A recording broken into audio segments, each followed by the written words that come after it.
धन्यवाद सभापति जी। मैं खेल मंत्री भारत सरकार में मनसुख मांडविया जी को खास तौर से जो उन्होंने एक साहसी पहल और प्रयास किया है और इस सदन में एक व्यापक मसौदा तैयार किया, मैं धन्यवाद देता हूं। देश के युवा शक्ति के तरफ से एक आभार भी व्यक्त करना चाहता हूं भारत सरकार को। मैं भी एक मंत्री के नाते उस सरकार में हिस्सा हूं।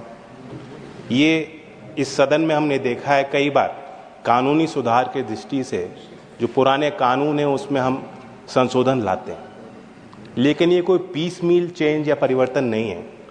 ये होलसेल रेवोल्यूशनरी एक चेंज है, एक नई क्रांति लाने वाला कानून का तैयार किया गया मसौदा। जैसा कि अभी प्रफुल्ल जी कह रहे थे, इसमें कई तकनीकी पहलू हैं, कई कारण हैं कि ये बात यहाँ तक पहुँची। जो एसोसिएशंस में मिस गवर्नेंस हो रहा था, लीगल लॉन्ग स्टैंडिंग इश्यूज चल रहे थे और जिस कारण से खेल का विकास रुक रहा था, जिस कारण से एक युवा भारत में जो युवा एक सामर्थ्य है, जो प्रतिभा है, टैलेंट है, मेहनत है, वो विश्व पटल पे निखर के नहीं पहुंच पा रही थी, उसमें सुधार लाने के लिए कानून लाया गया है। और मैं मानता हूं कि अब तक कई एसोसिएशन में जो देश का अनुभव रहा है कि वो नेता आधारित एसोसिएशन, कुछ नेताओं के एम्बिशन के इर्द गिर्द रहने वाले संगठन के रूप में उनको आम जनता देखने लगी थी। अब नेता से हट के नियम और नीति आधारित होंगे और पूरा उनका नियंत्रण और नेतृत्व खिलाड़ी और पूर्व खिलाड़ियों के हाथ में होगा। साथ ही जो हमारे पैरा एथलीट्स हैं, जो स्पेशल ओलंपिक्स में भाग लेते हैं, जो हमारी विमेन एथलीट्स से आधी आबादी है, उनके सम्मान में यह कानून का प्रस्ताव लाया गया है। मैं अपनी तरफ से कहना चाहता हूं, क्योंकि मैं जिस राज्य से इस सदन में पहुंचा हूं, उत्तर प्रदेश में, मैंने महसूस किया कि गांव-गांव में इतनी प्रतिभा है, आवश्यकता है कि कम उम्र में हम उनको पहचानें, उन्हें वो अवसर दें।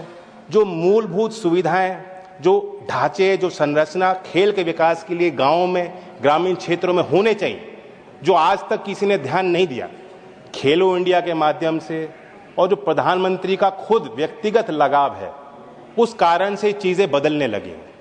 मैं मानता हूं कि आज ऐसा कोई भी स्पोर्टिंग डिसिप्लिन हो, भारत का एथलीट, जैसा प्रफुल्ल जी कह रहे थे, जब कोई जीत के आता है और भारत का झंडा वहां फहराया जाता है, देशवासियों के रोंगटे खड़े हो जाते हैं। आज कोई भी एथलीट जब जीतता है, शायद हम सब में सबसे पहला ट्वीट बधाई देने वाला देश के प्रधानमंत्री खुद देते हैं। तो युवाओं की पीठ थपथपाना, युवाओं का सम्मान करना, कौशल विकास में भी मैं देखता हूं, और हमारी भी कोशिश है, एक स्किल काउंसिल है जो स्पोर्ट्स पे डेडिकेटेड है। स्पोर्ट्स की पूरे इकोसिस्टम को हमें विकास करना है और ये कानून भी उसमें मददगार होगा।